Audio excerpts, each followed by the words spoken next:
రుక్మిణి హరణ సమయంలో రుక్మిణి ఇలా ప్రతిజ్ఞ చేశాడు, నేను కృష్ణుడిని వధించకుండా నగరానికి తిరిగి రాను అని కృష్ణుడు వెంటబడ్డాడు. అంతటితో పాటు చతురంగ బలాలు కృష్ణుడు వెంటబడ్డాయి. ఆ బలాలు ఎంతో దూరం వ్యాపించి గంగా ప్రవాహంలాగా కనిపించాయి. అంత పెద్ద సైన్యం ఒంటరివాడైనటువంటి శ్రీకృష్ణుని ఎదిరించింది. రుక్మిణి శ్రీకృష్ణుడితో యుద్ధం చేసి ఓడిపోయాడు. తన ప్రతిజ్ఞ ప్రకారంగా సిగ్గుతో మళ్ళీ తన కుండినపురానికి అడుగుపెట్టలేదు. తాను ఎక్కడైతే కృష్ణుడి చేతిలో ఓడిపోయాడో ఆ ప్రదేశంలో భోజకటము అనే పేరుతో ఒక ఉత్తమ నగరాన్ని నిర్మించాడు. తనకు తానే ఒక నగరాన్ని నిర్మించుకున్నాడు. అక్కడే ఏనుగులు గుర్రాలు సైన్యాలతో కలిసి ఒక అక్షోహిణీ సేనతో నివసించాడు. చెల్లెలైనటువంటి రుక్మిణీదేవి యొక్క ముఖం చూసి శ్రీకృష్ణుడిపై కోపాన్ని తగ్గించుకున్నాడు. ఇంకా చెల్లెలు చూసి ఇంకూరిక ఉండాలి కదా. ఇది రుక్మి కథ. అతడిప్పుడు ఒక అక్షోహిణీ సైన్యంతో పాండవుల దగ్గరకు బయలుదేరాడు.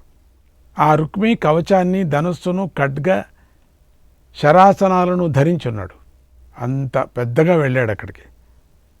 సూర్యుడి వంటి కాంతితో వెలిగిపోతున్న ధ్వజంతో పాండవ సైన్యాన్ని సమీపించాడు.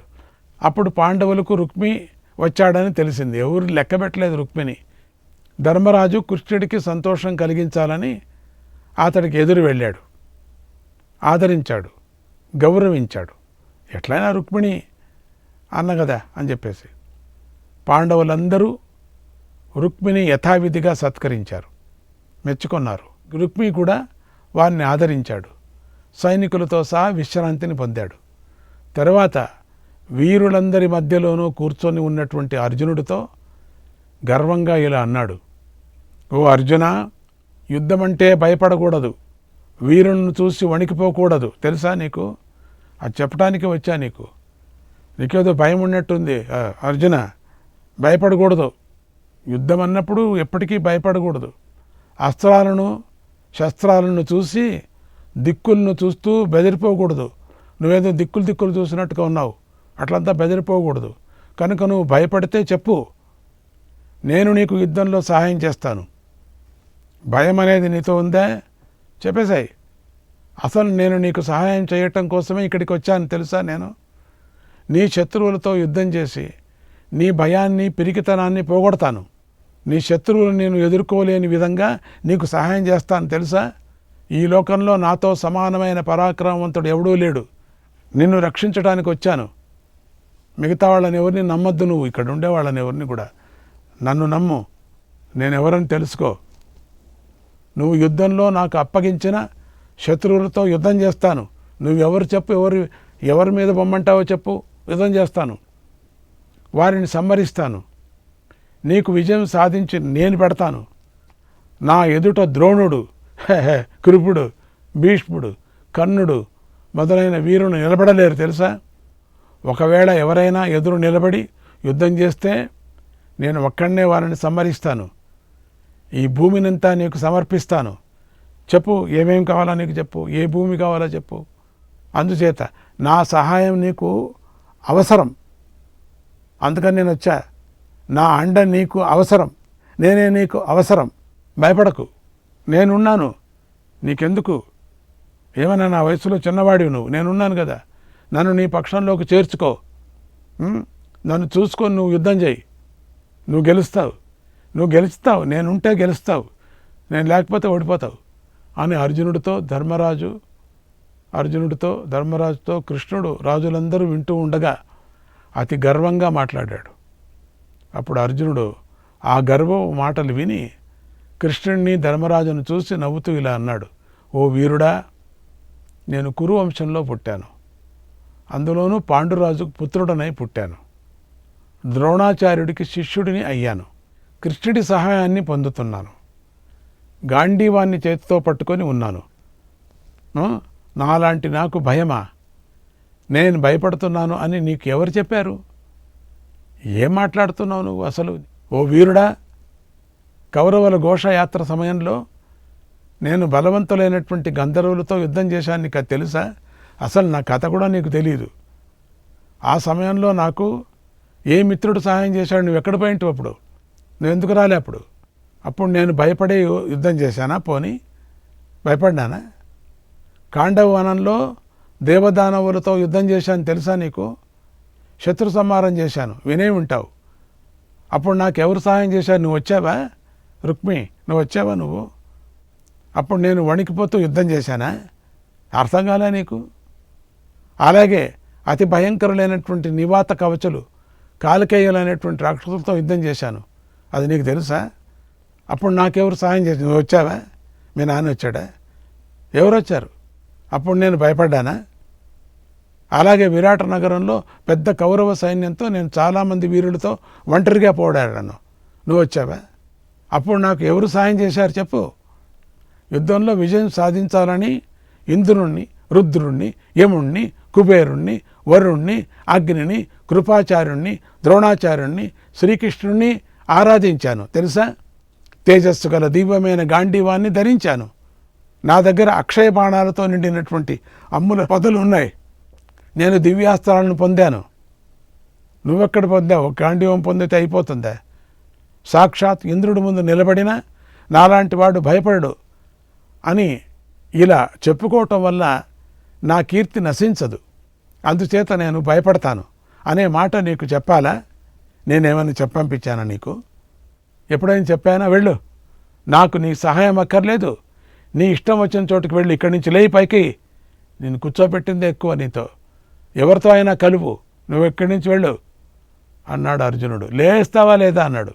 అప్పుడు గర్వంతో ఉన్నటువంటి రుక్మి అర్జునుడి మాటలు విని నవ్వుతూ సముద్రం వంటి తన సైన్యాన్ని తీసుకొని దుర్యోధనుడి దగ్గరికి వెళ్ళాడా. ఎట్లా నీకెవరు సహాయం చేయరు, అందుకని నేను చేస్తాను అనుకొని వస్తే నువ్వు ఇట్లా గర్వంగా మాట్లాడతావా? నాకు అది ఉన్నాయి, నాకు ఇది ఉన్నాయి, నాకు లేని 2-3 అస్త్రాలు లేనిది నీకు ఉన్నాయని చెప్పుకున్నావు, పర్వాలేదులే అని చెప్పి సరపుర ఒక అక్షోణి కొన అంత ఒక అక్షోణి సైన్యం దుర్యోధనుడి దగ్గరికి వెళ్ళాడు. పడపడ అని దుర్యోధనుడి దగ్గరికి వెళ్ళి రాజా మహారాజా కి జై అని వచ్చాడు. ఓ రాజా, దా నా సహాయం తీసుకో, నీకు భయం లేకుండా చేస్తాను. మొదలే పొగురుపోతాడు, ఆడి దగ్గర మాట్లాడుతున్నాడు వీడు. నీ శత్రువులను చంపి నీకు విజయం సాధించి పెడతాను. అస్సలు నన్ను మర్చిపోయావు, నేను ఎవరనుకున్నావు తెలుసా?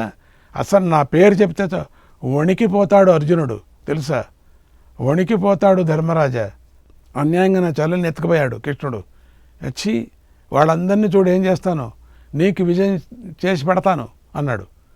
కానీ ఆ సమయంలో దుర్యోధనుడు రుక్మి కంటే కూడా మంచి గర్వం మీద ఉన్నాడు. వాడి దగ్గర నేను చెప్పాను కదా, ఆడి దగ్గరనా ఆ గర్వం, వాడి దగ్గరనా నేనే శూరుణ్ణి, నేనే బలవంతుణ్ణి, ఇక భూమి మీద అందరూ చీమలు దోమలే అనే అహంకారంతో ఉన్నాడు దుర్యోధనుడు ఆ టైంలో ఎవరు ముందొచ్చి నేను సూర్యుణ్ణి, నేను నిన్ను రక్షిస్తానంటే అంతే, వాళ్ళని వదలడు, అంత కోపంగా ఉన్నాడు. రుక్మిణి అసలు పట్టించుకోలేదు, నువ్వు తాను పట్టించుకోలేదు, రుక్మి సహాయాన్ని అక్కర్లేదు అని ఇక్కడి నుంచి వెడతావా లేదా, ఎవర్రా వీడు పిచ్చోడు వచ్చాడు, ఇక అక్కడి నుంచి అందుచేత పేలముఖం పెట్టుకున్నాడు. ఇక్కడా జరగలేదు, అక్కడా జరగలేదు. అక్కడ కూర్చోబెట్టి మర్యాద అన్నా చేశారు, ఇక్కడ అది కూడా నిల్చోనే చేసేస్తున్నాడు ఈయన దుర్యోధనుడు, నిల్చోనే అన్నీ చేసేసాడు. ఆ మహాభారత సంగ్రామంలో పాపం బలరాముడు, రుక్మి మాత్రమే పాల్గొనలేదు, వాడిద్దరు లేదు. బలరాముడు తీర్థయాత్రకు వెళ్ళాడు, రుక్మి తన అక్షోహిణి సైన్యంతో మెల్లగా తన రాజ్యానికి. ఇంకేం చేస్తావు, 2 చోట్ల తిరస్కారం అయిపోయింది. దాండ్రా మన రాజ్యానికి వెడదాం, హాయిగా అక్కడే ఉందాం. తందే ఒక రాజ్యం అది, ఎందుకంటే తండ్రి దగ్గరికి వెళ్ళలే, రుక్మిణి అట్లా అయిపోయిందని చెప్పేసి తన రాజ్యంలోనే ఏదో సన్నగా కూడబెట్టుకున్నాడు పాపం. అక్కడికి వెళ్ళిపోయాడు. తర్వాత పాండవులు మళ్ళీ రహస్య సమాలోచన చేయాలని రాజులతో కలిసి కూర్చున్నారు. అప్పుడప్పుడు చేస్తూనే ఉంటారు కదా. అప్పుడు ఆ సభ తారలతో కూడినటువంటి చంద్రుడిలాగా, చిత్రమైన ఆకాశంలాగా ప్రకాశించింది. వీళ్ళ సభలంతా అట్లా ఉంటాయి, వాళ్ళ సభలు విచిత్రంగా ఉంటాయి. శ్రీకృష్ణాయ పరమాత్మనే నమః. 159వ అధ్యాయం. జనమేజయుడు ఇలా అడిగాడు, ఓ మహర్షి, అలా కురుక్షేత్రంలో సైన్యాలు చేరున్నాయి, అప్పుడు కాలం చేత ప్రేరేపించబడిన కౌరవులు ఏం చేశారు అని అడిగాడు. అయ్యా అని చెప్పకపోతే అవుతుందండి. చెప్తాం. వైశంపాయన మహర్షి ఇలా చెప్పాడు.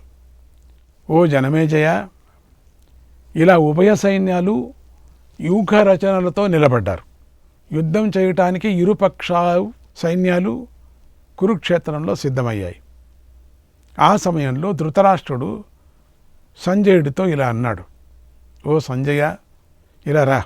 కురు పాండవుల సేనలు కురుక్షేత్రంలో ఎదురెదురుగా నిలబడ్డాయి. అప్పుడు ఏం జరిగిందో పూర్తిగా చెప్పు. దైవం బలీయమైనది. దాని ముందు పురుష ప్రయత్నాలన్నీ వ్యర్థమవుతాయి. యుద్ధం వల్ల కలిగే అనర్థాలన్నీ నాకు పూర్తిగా తెలుసు. జూదంలో మోసంతో ఆడే నా కుమారుడిని నేను ఆపలేను. ఓ సంజయ, నా బుద్ధి దోషాలన్నిటినీ గమనిస్తూనే ఉంది.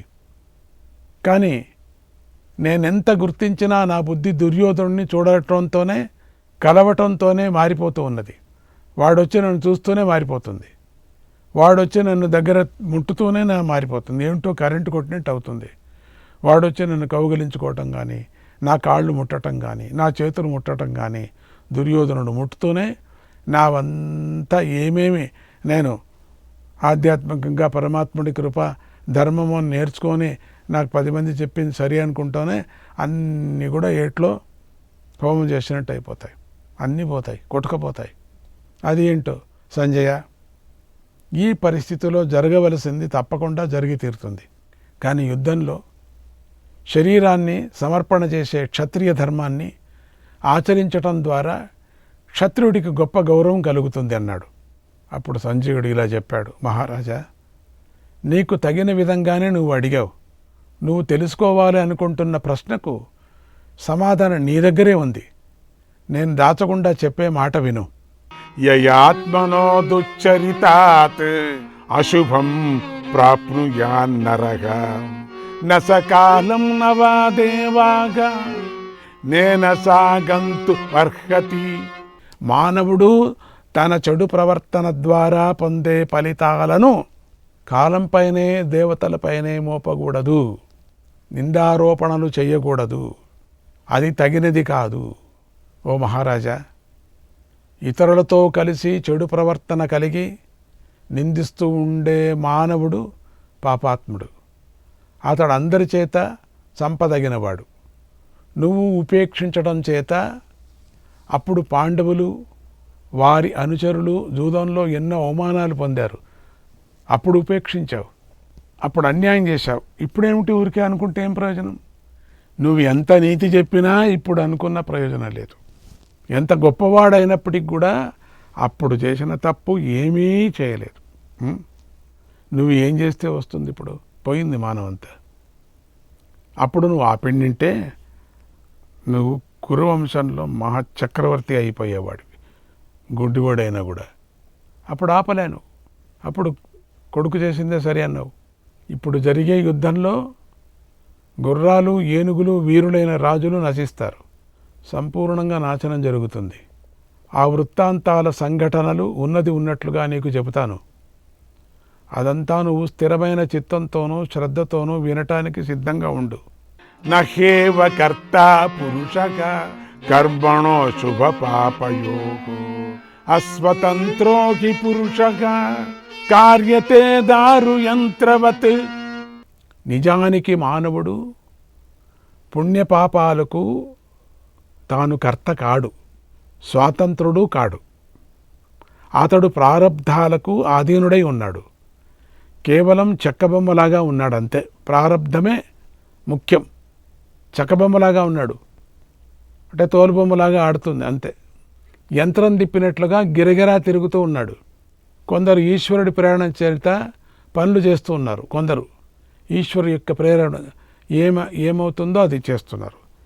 ఈశ్వరుడే ప్రేరణ చేస్తూ ఉంటాడు, ప్రేరేపిస్తూ ఉంటాడు. దాని ప్రకారం చేస్తారు. మరికొందరు తమకు తోచినట్లుగా కర్మలు చేస్తారు. ఇష్టం, ఇంకా ఇది పాపం, ఇది పుణ్యం కాదు, ఇష్టం వచ్చినట్టు చేస్తూ ఉంటారు. ఇంకో కొందరు తమ పూర్వకర్మలు త్రిప్పినట్టు తిరుగుతూ ఉంటారు. అంటే కర్మలు చేస్తూ ఉంటారు వాళ్ళు. ఇది ఇలా 3 విధాలుగా కనిపిస్తూ ఉంటుంది. ఒకటి పరమాత్ముడితో, రెండవది తమ ఇష్టం వచ్చినట్టు, మూడవది పూర్వకర్మలు అనుసరించి 3 విధాలుగా కర్మలు మనిషి చేస్తున్నాడు. అర్థమైంది అందరికీ? అందుచేత అనర్థం పొందిన నువ్వు నేను చెప్పేది స్థిరంగా విను అన్నాడు సంజయుడు. నేను చెప్పేది విను నువ్వు. శ్రీకృష్ణాయ పరమాత్మనే నమః. 160వ అధ్యాయం. సంజయుడు ఇలా చెప్పాడు: ఓ ధృతరాష్ట్ర మహారాజా, మహాత్ములైనటువంటి పాండవులు హిరణ్వతీ నదీ తీరంలో విడది చేశారు.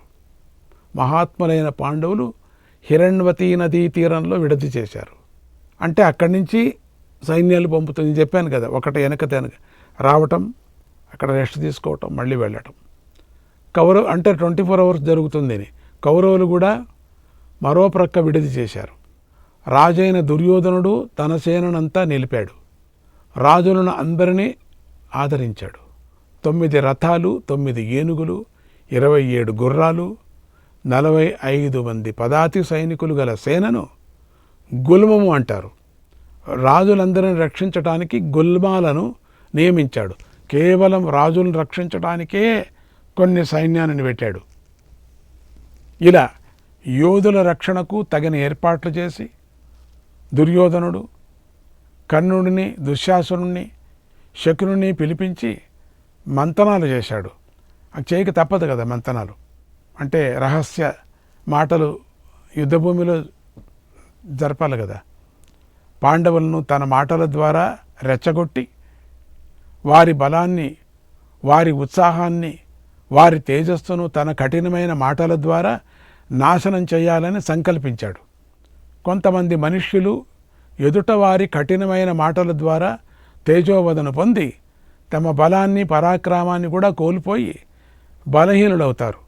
అదొక సిస్టం ఉంది. ఇలా ఎదుట వారి మనస్సు మీద గాయం చేసి విజయం సాధించే చెడు ఆలోచనలు చాలామంది దుష్టులకు ఉంటాయి. మామూలుగా ఎదుటవాడిని అట్టు ఇట్టు ఇట్టు పట్టు అని బాగా దూషణ చేస్తే వాళ్ళు దిగజారిపోతారు, అవమానపడిపోతారు, ధైర్యం కోల్పోతారు.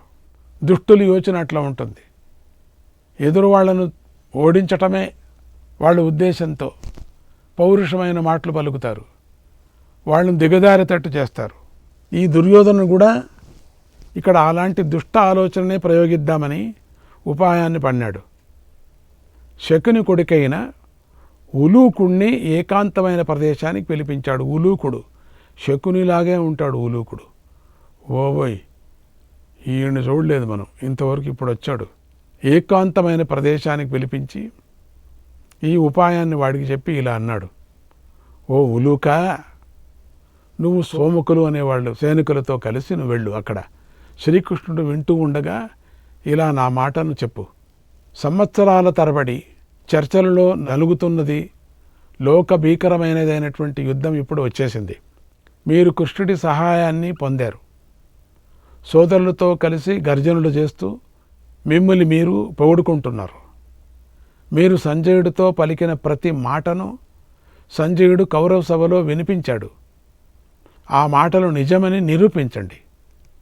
తగిన సమయం ఆసన్నమైంది, దాన్ని చేసి చూపించండి, అంటే మీ చేతనైతే అని నిరుత్సాహపడుస్తున్నాడు. ధర్మరాజుతో నా మాటను ఇలా చెప్పు: ఓ రాజా, నువ్వు ధర్మస్వరూపుడువు. అలాంటి నువ్వు నీ 9 సోదరులు సోమకులు, కేకేయులు అందరితో కలిసి యుద్ధానికి సిద్ధమయ్యావు. అటువంటి నువ్వు అధర్మపై మనస్సు పెట్టవచ్చా? సమస్త ప్రాణులకు నువ్వు అభయదాతవు కదా అని నా నమ్మకం. అటువంటి నువ్వు ఇప్పుడు క్రూరుడిలాగా జగత్తంతా నాశనం చేయాలని ఎందుకు చూస్తున్నావు? ధర్మధ్వజంలాగా ఉన్నతుడిలాగా ఉన్నా కూడా రహస్యంగా పాపాలను ఆచరించటాన్ని బిడాల వ్రతము అంటారు. ఓ ధర్మరాజా, ఈ సందర్భంలో మా తండ్రికి నారద మహర్షి చెప్పిన ఒక ఉత్తమమైన కథ నీకు చెప్తాను విను. శ్రీకృష్ణాయ పరమాత్మనే నమః.